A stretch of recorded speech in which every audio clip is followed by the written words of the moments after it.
Simba তখন একা একা বলতে থাকে, আমি ছোট নই, আমি বড় হয়ে গিয়েছি, আমি তোমার সাথে যেতে চাই।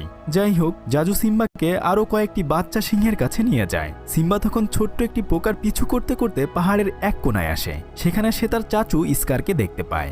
স্কার তখন বলে, শিকার করা ছোটদের কাজ নয়, বরং তুমি বাড়িতে ফিরে যাও। সিম্বা তখন বলে, না চাচু, আমি একদমই ছোট নই, তাছাড়া ভবিষ্যতে আমি এই জঙ্গলের রাজা হব। সিম্বা মজা করে তার চাচুকে বলে, যখন আমি রাজা হব তখন কিন্তু আমার হুকুম তোমাকেও মানতে হবে। স্কার তখন সিম্বাকে বলে, তোমার বাবা কি তোমাকে সমস্ত রাজ্যটা দেখিয়েছে? সিম্বা বলে, হ্যাঁ, তবে ওই দূরের পাহাড়ের ছায়ার দিকে যেতে বারণ করেছে।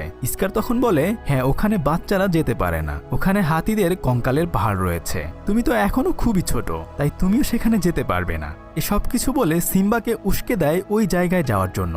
বুঝতেই পারছেন, বাচ্চাদেরকে যখন আপনি কোথাও যেতে বারণ করবেন, দেখবেন ওইখানেই ওরা বেশি বেশি করে যাচ্ছে। যাই হোক, চাচু স্কারের কথায় তার ভেতরে একটা জিদ চেপে বসে।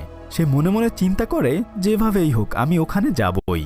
ওখান থেকে এসে সে তার বান্ধবী নালাকে বলে, চলো আমরা সামনের দিঘি থেকে ঘুরে আসি। তখন সিম্বার মা বলে, আচ্ছা তোমরা ঠিক ওই দিঘি পর্যন্তই যাবে কেমন, আর তোমাদের সাথে জাজু যাবে। তখন আস্তে আস্তে তারা আগাতে থাকে। নালা সিম্বাকে জিজ্ঞেস করে, তুমি আমাকে কোথায় নিয়ে যাচ্ছ বলো তো?